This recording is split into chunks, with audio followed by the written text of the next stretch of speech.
Hey guys, Jeremy here.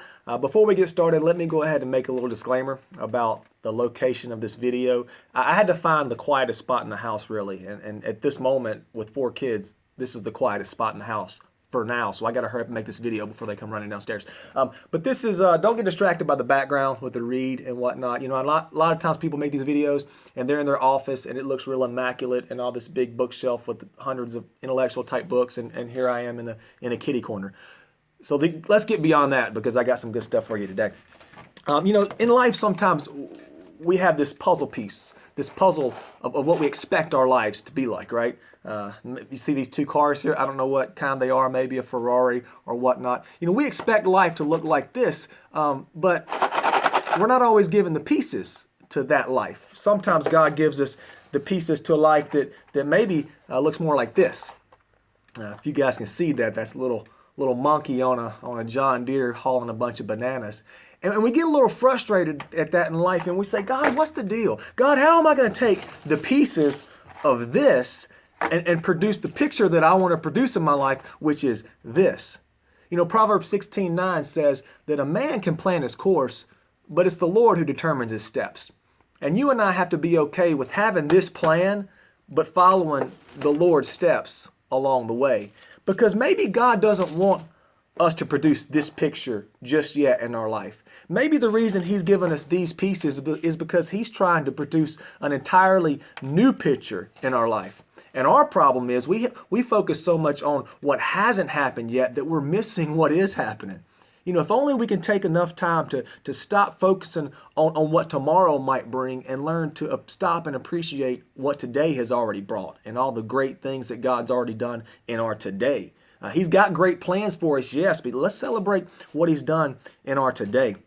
You know, a few weeks ago, I was I was installing rope lights around my deck at the house. And for those who know me, that's a big task. I mean, anytime I get to use a drill, that's a big power tool for me.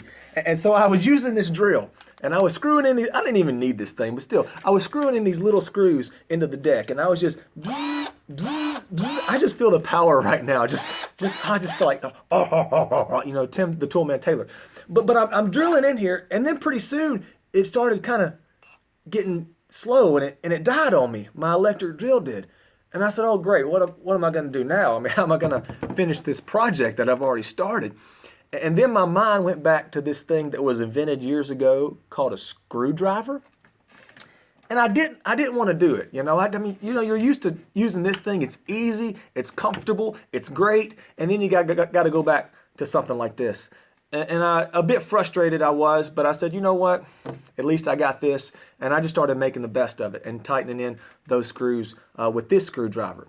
And that's kind of how we get in life sometimes is we're expecting the easy life. We're expecting the comfort of the drill, but sometimes we're given the pieces of the screwdriver. And that's not to say that God never has a drill in our future. It's just to say He wants us to learn to be comfortable and learn to depend on Him and learn to trust Him through our screwdriver days. And if we're faithful in our screwdriver days, then eventually He'll bring us back around to the good old drill days. That's the message I want to share with you guys today. As you look at all the pieces in your life, you know, the picture that you're seeing as to what your life looks like right now, that picture might not be what you want. But I guarantee you that picture is something that somebody needs to see in your life. So just trust God with that. Trust God that He's going to put all these pieces together, not for your glory, but for His glory. And they'll make more sense. You'll learn to appreciate them, and you'll learn to see the value and the beauty in every piece. And who's to say that maybe down the road, eventually, if you're faithful in this picture, He might not open some doors and give you that picture. So that's what I'm believing for right there. But anyway, just want to share that with you guys. Be encouraged. God bless you. Have a great rest of your day.